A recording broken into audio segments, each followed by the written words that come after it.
He joins us by way of the Mercedes-Benz Vans phone line. He is fantastic. Came from ESPNU. We just had him on our podcast. We just did his amazing podcast, and now he does On the Line as a show for UFC Fight Pass. He calls events, and he's just one of our favorite people in the entire universe there. Brendan Fitzgerald, what's up, buddy? How are you? Randy, we meet again, my friend. I love it. I love it. I'm great. How are you? Coming off of a crazy UFC 277 last week. Make some sense of it for us. This is my first question. The biggest fight of there was, of course, Nunes-Pena 2. How do we make sense of the first fight after watching this second fight?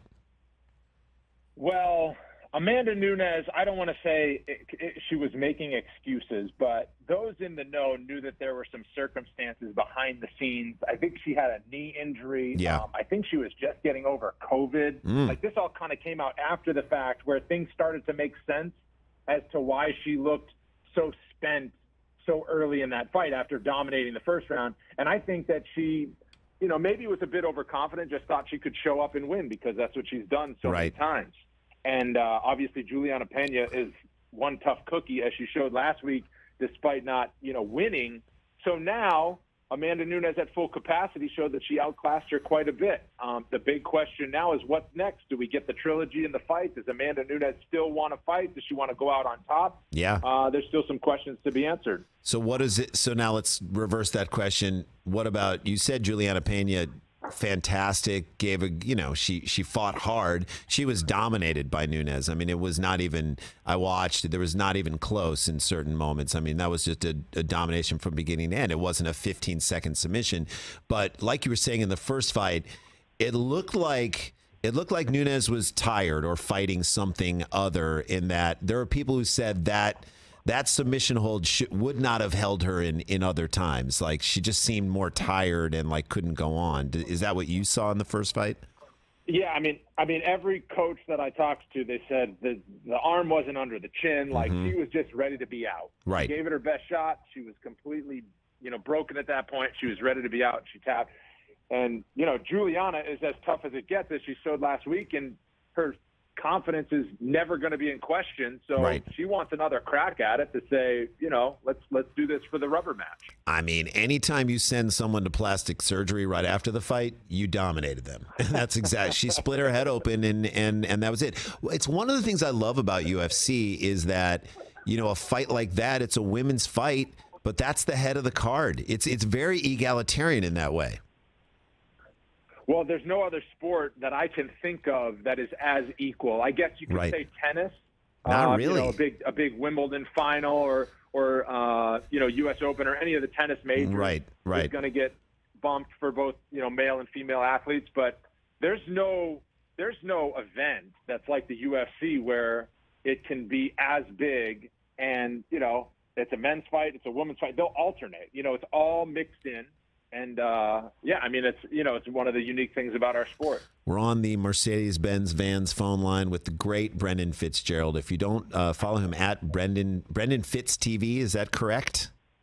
That's it. Brendan Fitz TV on Instagram and whatnot. He's great, and he's got a new podcast which is a new initiative from UFC Fight Pass. Our buddy Crawley Sullivan, the great Crawley Sullivan, we talked about him yesterday, giving us an opportunity to redo cheap seats, basically the nosebleeds there, but also started, along with that company, and it's great people who work there, and along with the blessing of Dana White, to start a bunch of podcasts, and yours is one of the great ones there, where you really talk to people about their process and how athletes and other people, we got to do it, and how they get to where they are. You study it a lot because you see these fighters doing what they do. We talked about it on our podcast, but a guy like Paddy Pimblett, is he the next kind of big star? He wins his fight and then shakes his butt in front of the guy's face. I'm not going to say what he did. Right. He promised to do it. Exactly. It has to do with tea, but that's all I'm going to say. He promised to do it, and then he did do it. This guy is he's exciting and fun to watch. I love that he doesn't mind if he's fat during the off season or when he's not training. Tell me about where he is now in the fight world. Where are they viewing him? Well, and it's funny because when I came on your podcast, Randy, and it was a week before he fought. That's right. You guys were like, who's the next big, up and coming? And I said, well, I don't know the result. But when this thing comes out a week later, Paddy Pimblett is either going to have become an even bigger star. Right. He wins, and sure enough, he went out and did just that. In the first round, he has the Conor McGregor type quality that he's very magnetic. People want to hear him talk. He's very funny and witty. He is. He also has no filter. People love the no filter thing. And then on top of it, at least so far, he's backed up all the trash talk. He said, I'm going to go out there and I'm going to finish you in the first round, and he's done that. And that is the key factor in what set McGregor apart. He said, I'm going to knock you out in the first round, and sure enough, he went out and knocked all these guys out in the first round all the way to a championship. So there's a lot of fighters that are funny and that are, quirky personalities and get a fan base. They don't always back it up and do what they said they would do in the fight. So far, Paddy's done that. That's what set him apart, in addition to the fact that he looks like a Beatle. Yes. Bowl cut. He had tea time with somebody after he said, like, he's such a fun guy. So next, I think you'll see him on a major pay-per-view card. You'll see him not like headlining. He's not going to fight for a championship anytime soon. Right. But he will be on a pay-per-view. I think it'll be in New York. If I had to guess, it would be in New York in November. That's a big one. Madison Square Garden, baby. Yep. But at the very least, maybe Vegas will be the next one. But yeah, I mean, it'll be. You think he's there? Yeah. Big headlines. People will pay. Yep. People will pay to see him. I mean, I love that you mentioned Conor McGregor because he has the swag of Conor McGregor. He's a little goofier than Conor is. I mean, although I'll say this about Conor McGregor, Brockman here was telling me that Conor McGregor may be in Roadhouse 2. Is that really? Are you hearing that as well? Why remake that movie? Conor McGregor, he's going to be in Roadhouse 2. And then the other thing is, McGregor yesterday, I think, sent out some cryptic tweets like, hey, MMA, it's been real. I'll see you later. Now, he's retired like 10 times already. Yeah, he's like Kiss, the band Kiss. Something to the effect of that he's done, then the MMA fans get set on fire. But I don't mean Paddy as he's a carbon copy of McGregor. But since Conor has come to superstardom, we haven't yet had the crossover household name star, the new one. Right. Paddy is the new one. He's the new one. I mean, a lot of MMA stars on the women's side, too, coming from England. That's a good thing because the sport itself is very international. And to get that fan base locked in is kind of great. Well, it's so big over there, and it's growing over there, and you have to keep in mind it would be much bigger if they didn't have to wait till 4 a.m. to watch the big fight. I know. That's difference. I mean, I feel for the fans over there, really do. They basically have to pull an all-nighter for every UFC event, but obviously they get crazy support at home. They kind of get that major loyalty, like the arena in Las Vegas is filled up with Irish people that flew from Ireland to see Conor McGregor. So you get that kind of chip on the shoulder, us against the world thing when you come from a place that's that small. The British Isles are not that big of a place. So you get the crazy loyalty back home. Europe kind of pulls for European stars no matter the country. And then over here, we like the accents. Yeah. Like, they sound cool. They sound funny. They They are funny. And they're great people. So they get this like worldwide fan base because of, the small places that they're from. And, in a world where social media is a huge part of it, you can build, quote unquote, your brand on a global level, Instagram, TikTok, what have you. If you can just get that recognition, which, again, UFC provides that platform for those fighters to have that recognition. We're talking to Brendan Fitzgerald. Fitz Nation is the name of the podcast. I want to get that out there. It's a fantastic podcast. And, of course, you play-by-play announce these fights. You're sitting ringside at these fights. What's the thing that's, I saw a fight at the Apex, which was designed during the pandemic as a place for fights to happen in Las Vegas, right next to UFC. And I was up close. It's fascinating to see it. There's no other way at the Apex. Everybody's up close. Everyone's up close there. Like, what was the first time when you called? Because you didn't come from up through the sort of the underbelly of UFC. You came from other sports. The first time you called a UFC fight and you're sitting there ringside and you're watching it closer than everybody else, or octagon side, what What was the thing that kind of shocked you the most, or it sort of grabbed you the very first time, if you can think back? Do you remember what the match was? So it wasn't one that I called. It was like the month before I first called a UFC event in an arena, but I was watching it at MSG at Madison Square Garden. And I hadn't been to a UFC event before, number one. Number two, I hadn't been that close. Yeah. I had called a few fights on the Contender Series, but that's like a different setup. You're kind of calling it off the screen. Right. So I'm at MSG. I'm like in the first row. I'm kind of shadowing to like get a sense of how it's going to go when I start doing it. And Ovin St. Preux was fighting Corey Anderson at MSG. And the fight, Corey Anderson's kind of controlling it, looking really good or whatever.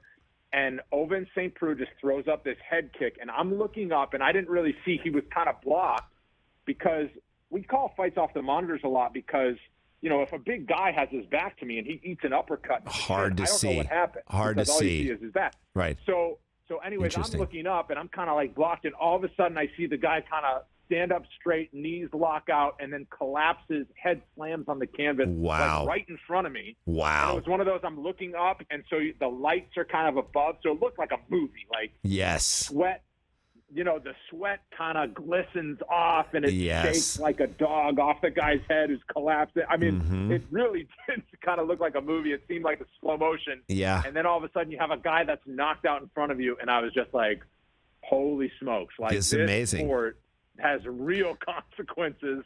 Yeah. And you never know when stuff like that is going to happen. It is wild. That's right. And you talk about that, like one guy controlling a fight, one woman controlling a fight the entire time. But if you just make one mistake or let your guard down or walk into something or don't see, a turnaround backhanded punch or elbow that's thrown, you're out. You're done. And the tide can turn so quickly, which is why I think it's so exciting for fans to watch these fights. And we've been to I've seen it in arenas before. I went to Key Arena with my buddy Tom Segura, great comic, and we were watching. Rogan got us tickets, and we went and saw it, and I was like just amazed at how, like you said, it can turn on a dime, and I think that's what makes this sport so exciting. The other thing that's great about this sport, and you can speak to this too, is I feel like, and how it took over boxing is in terms of popularity, they make the fights you want to see. Like, the first Pena-Nunes fight was, 8-9 months ago? We're looking at the second one now. How long did it take to make Pacquiao-Mayweather? 5 years, and it was 5 years too late. Yeah.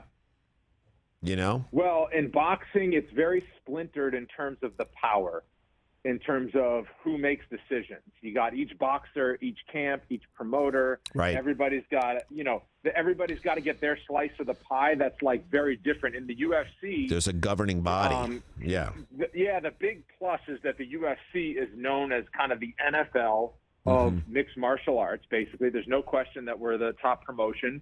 And so all the biggest fighters want to fight here. Yep. And then they all want the championship. So they get to the championship. You got to beat these guys. And the UFC, it's the closest thing to a league.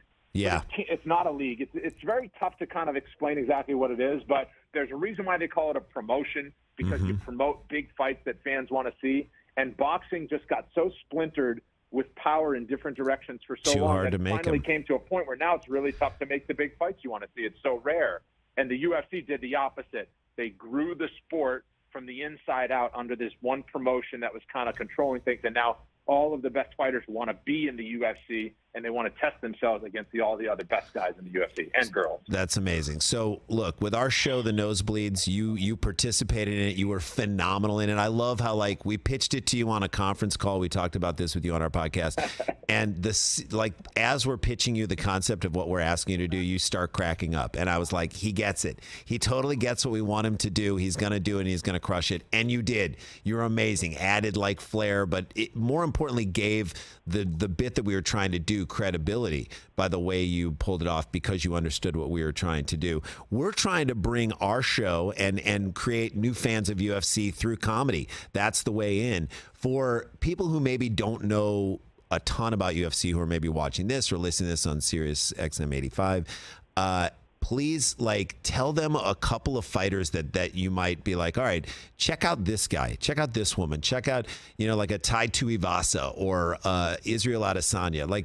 Tell me a couple of fighters for the sort of uninformed to try and get in on it.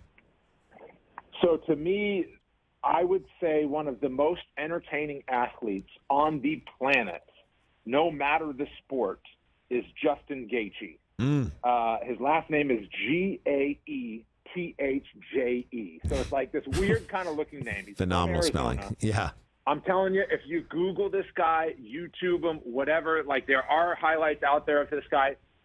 He is a top-level guy. He's fought for a title last. Yep. His fights never disappoint. I mean, you talk about being an entertainer. Yep. And, like, this guy is what it's like if you just swing like crazy, but he's so very skilled as well. I mean, to me, I would say he's my favorite fighter in the UFC and in the world. Like, and I don't even particularly know him. I know a lot of these guys, and I've become friends with a lot of them. Sure. There's nobody like Justin Gaethje. What weight is he? And it's one of those, like, he just can't. You can't really describe how impressive he is. And what weight class is he fighting at?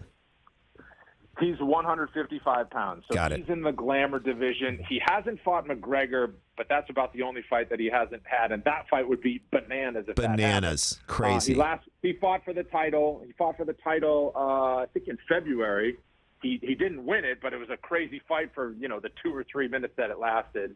He's been in the UFC about 5 years now, and he's just delivered every time. Action every time out. It's crazy. I love that. And Randy, his name is so hard to spell that he actually got it tattooed on his back. He had it tattooed on his back. Thank you, TJ. Yes, just so he so wouldn't hard forget. to spell. Look, I'm Sklar. That's 3 consonants in a row. Nobody gets it right. Like this is Brendan. This is how bad it is and how my dad knew that your name is right. We'd go to restaurants and we'd be waiting, like you put your name in and they call you over the intercom. My dad's name was Dick Sklar, but he went by Richard.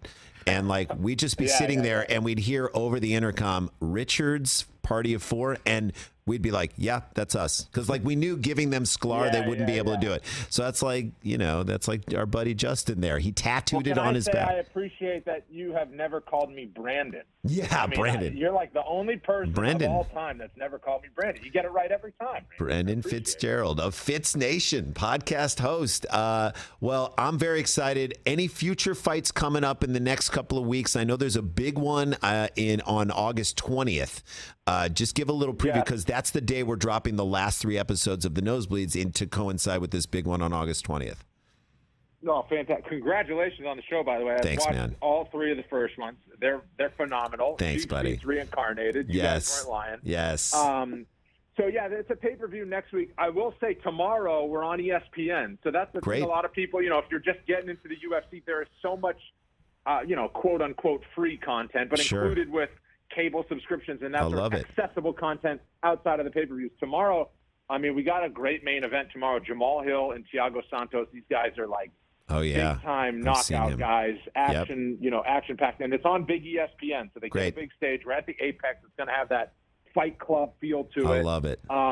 We kind of dominate ESPN in the summer because it's just like baseball and us. Yes. That's all that's going on. It's great. And so now football is obviously getting going. But, next week, Kamaru Usman, Dana White, and I think he aptly said last week, Kamaru Usman is the welterweight champion, and he's really starting to put himself among the best of all time greats. That's right. Who's the greatest of all time? You could start saying Kamaru Usman and have a really strong argument for it. And he's got a big challenge next week in Leon Edwards, who's from Birmingham, England. It's going to be a great fight. Salt Lake City gets the pay-per-view, and the machine keeps on rolling summer into fall. I love it. Brendan Fitzgerald, thank you for being a part of the first season of the Nosebleeds. We'll have you back on there again. Thanks for doing our podcast. We love doing Fitz Nation.